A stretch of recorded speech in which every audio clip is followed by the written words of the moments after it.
सीमा हैदर नेपाल के रास्ते हिंदुस्तान में कैसे घुसी, किसने सीमा की मदद की और किसने सीमा को इंडिया तक पहुंचाने का प्लान बनाया? ये सवाल इस वक्त इंडिया और पाकिस्तान दोनों देशों की जनता के दिमाग में चल रहे हैं।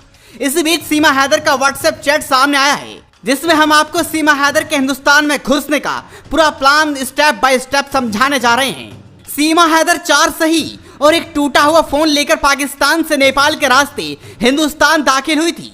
सीमा की व्हाट्सएप चैट मिली, जिसमें सीमा की इंडिया में एंट्री को लेकर कई खुलासे हुए हैं। सीमा हैदर बस के जरिए नेपाल के पोखरा से भारत पहुंची। सीमा को भारत लाने वाली सृष्टि यातायात की बस के बारे में इसके ऑफिस से मालूम चला कि बस सही होने के लिए गैराज में खड़ी है, जिसमें सीमा दिल्ली तक पहुंची थी। गैराज में सफेद बस खड़ी थी, जिसका नंबर NA6KHA9463 है।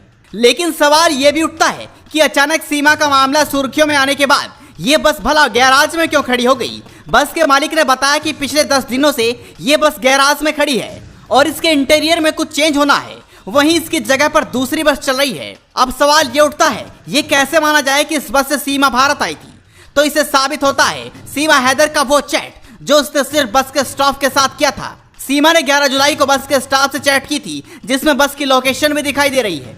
चैट में बस का नंबर 9463 भी लिखा है। बस का स्टाफ इस चैट में सीमा से बाकी पेमेंट करने के बाद स्क्रीनशॉट भेजने की बात कह रहा है। इसके बाद इस चैट में सीमा की तरफ से मीना जी नाम का एक नंबर शेयर किया जाता है और बस वाले को उस पर मैसेज भेजकर बाकी पेमेंट लेने की बात कही जाती है। ये एक्सक्लूसिव चैट के सामने आने के बाद ये भी पक्का हो गया कि भारत पहुंचने के लिए सचिन मीणा लगातार सीमा के संपर्क में था और उसकी मदद कर रहा था। बस ऑपरेट करने वाली सृष्टि यातायात कंपनी ये भी बताया कि बस की पेमेंट के लिए सीमा ने किसी तीसरे शख्स से दिल्ली से पैसे अकाउंट में डलवाए थे।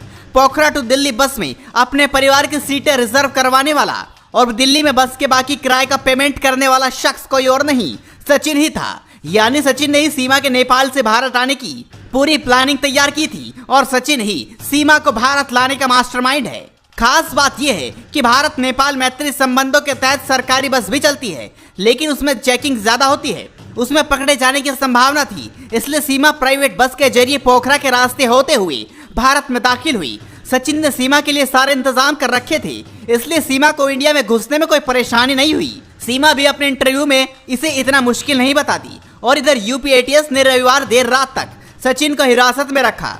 एटीएस बीती रात से ही सचिन से पूछताछ कर रही है। इससे पहले सचिन के दोनों भाइयों को भी बुलंदशहर से हिरासत में लिया गया। पुष्पेंद्र मीणा और पवन मीणा दोनों सचिन के भाई हैं। दोनों बुलंदशहर के अहमदगढ़ के जन सेवा केंद्र चलाते हैं। पुष्पेंद्र और पवन पर सीमा हैदर और सचिन मीणा के आधार कार्ड और अन्य दस्तावेजों में छेड़छाड़ का आरोप है। बुलंदशहर जिले के अहमदगढ़ थाना क्षेत्र से एटीएस की टीम पुष्पेंद्र और पवन को साथ ले गई। बताया जा रहा है कि सचिन से पूछताछ में ही पुष्पेंद्र और पवन का नाम सामने आया था। सचिन मीणा की निशानदेही पर ही एटीएस टीम ने जन सेवा केंद्र पर छापा मारा।